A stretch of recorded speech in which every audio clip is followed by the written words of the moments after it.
ಬೇಕೇ ಬೇಕು. ಯಾತಕ್ಕಾಗಿ ಹೋರಾಟ? ಯಾತಕ್ಕಾಗಿ ಹೋರಾಟ? ಏನು ಇವತ್ತಿನ ದಿವಸ ಮಾನ್ಯ ಜಿಲ್ಲಾ ಅಧಿಕಾರಿಯವರ ಮುಖಾಂತರ ರಾಜ್ಯ ಸರ್ಕಾರಕ್ಕೊಂದು ಮನವಿ ಸಲ್ಲಿಸಕ್ಕೆ ಬಂದೆವು.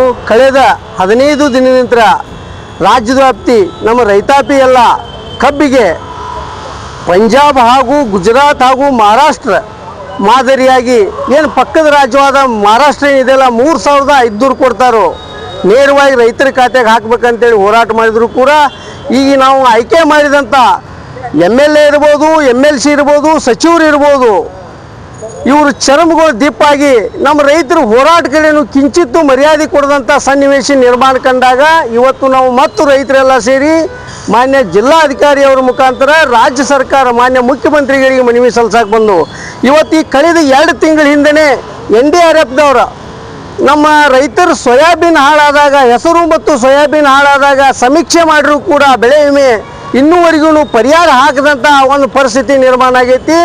ಇವತ್ತು ನಮಗೆ ಉಳಿದಂಥ ಬೆಳೆ ಯಾವುದ್ರ ಇದ್ರಪ್ಪ ರಾಜ್ಯದೊಳಗೆ ಅದು ನಮ್ಮ ಕಬ್ಬು ಅಂತೇಳಿ ಹೇಳಕ್ಕೆ ಇಷ್ಟಪಡ. ಅದು ಕಬ್ಬು ನೀರು ಹತ್ತಿ ಇಳುವರಿ ಸಹಿತ ಬರೋಂಗಿಲ್ಲ. ಆ ಕಬ್ಬಿಗೆ ಏನೋ ಒಂದು 3500 ರೂಪಾಯಿ ನೇರ ಹಾಕೋದ್ರಿಂದ ರೈತನ ಕಷ್ಟಗಳು ಸ್ವಲ್ಪ ಪರಿಹಾರ ಸ್ವಲ್ಪ ದೂರ ಆಗ್ತಾವೆ ಕಷ್ಟಗಳಂತೇಳಿ ತಿಳಿದು ನಾವು ಇವತ್ತು ರಾಜ್ಯವ್ಯಾಪಿ ರೈತರೆಲ್ಲ ಹೋರಾಟ ಮಾಡಿದ್ರು ಕೂಡ ನಾವು ಆಯ್ಕೆ ಮಾಡಿದಂಥ ಜನಪ್ರತಿನಿಧಿಗಳು ನಮ್ಮ ರೈತ ಕುಲಕ್ಕೆ ಕಿಂಚಿತ್ತು ಮರ್ಯಾದೆ ಕೊಡದಂಥ ಪರಿಸ್ಥಿತಿ ದೇಶ ಮತ್ತು ರಾಜ್ಯದೊಳಗೆ ನಡೆದೈತಿ. ಇವತ್ತು ನಾವು ರೈತರೆಲ್ಲ ನಾವು ಎಚ್ಚರ ಆಗಬೇಕಾದ ಸನ್ನಿವೇಶ ಬಂದೈತಿ. ದಯವಿಟ್ಟು ನಮ್ಮ ರೈತ ಕುಲಕ್ಕೆ ನಾವು ವಿನಂತಿ ಮಾಡ್ಕೋತೇನೆ. ಇನ್ನು ಅಲ್ಲಿ ಸ್ಥಳೀಯವಾಗಿ ಏನ್ರಿ ಇವ್ರು ಚುನಾವಣೆ ಒಂದು ನಿಮಿತ್ತವಾಗಿ ಬಂದ್ರೆ ನಾವು ಯಾರೂ ಬಿಡೋದು ಬೇಡ ಇವ್ರನ್ನ. ಯಾಕಂತಂದ್ರೆ ನಮ್ಮಿಂತ್ರ ಇವರು ಓಟ್ ಹಾಕಿಸ್ಕೊಂಡ್ಕ್ಯಾರ ಎಲ್ಲ ಸ್ಪೆಷಾಲಿಟಿ ಅಂತ ತಗೋತಾರ. ಆದರೆ ಓಟ್ ಹಾಕಿದಂಥ ರಾಜ್ಯದ ಮತ್ತು ದೇಶದ ಪ್ರಜೆಗಳಿಗೆ ಕಡಿಗಾಣಿಸುವಂಥ ಕೆಲಸ, ಈ ರೈತ ಕುಲಕ್ಕೆ ಕಡಿಗಾಣಿಸುವಂಥ ಕೆಲಸ ಈ ನರೇಂದ್ರ ಮೋದಿಜಿನೂ ಮಾಡಾಕತ್ತಾನ. ಟೋಟಲಿ FRP ಮೋಸ ಐತಿ. ಮೋದಿಜಿ ಸಾಹೇಬ್ರೆ, ನೀವು 3ನೇ ಬಾರಿ ಆಯ್ಕೆ ಆಗಿದ್ದೀರಿ, ಇನ್ನು ಮತ್ತು ಇಲೆಕ್ಷನ್ ಬರ್ತೈತೆ.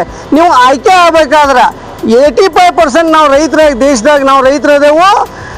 ಏನು ನಮಗೆ ಗುಜರಾತ್ ಮಾದರಿಯಾಗಿ ಏನು ನಿಮ್ಮ ತವರೂರಾಗಿ ಐತಿಲ್ಲ ಕಬ್ಬಿನ ರೇಟ್ 4400, ಆ ಥರ ನೀವು ಈ ರಾಜ್ಯದಾಗೂ ಒಂದು ಘೋಷಣೆ ಮಾಡುವಂಥ ಕೆಲಸ, ಕಟ್ಟುನಿಟ್ಟಿನ ಕ್ರಮ ತಗೋವಂಥ ಕೆಲಸ ತಾವು ಮಾಡಬೇಕಂತೇಳಿ ಇಡೀ ರಾಜ್ಯದ ದೇಶದ ರೈತರ ಪರವಾಗಿ ವಿನಂತಿ ಮಾಡ್ಕೊಂಡು ಹೇಳ್ತೇನೆ. ನಾನು ನೇಗಿಲೋಗಿ ರೈತ ಸಂಘ ರಾಜ್ಯಾಧ್ಯಕ್ಷ ರವಿ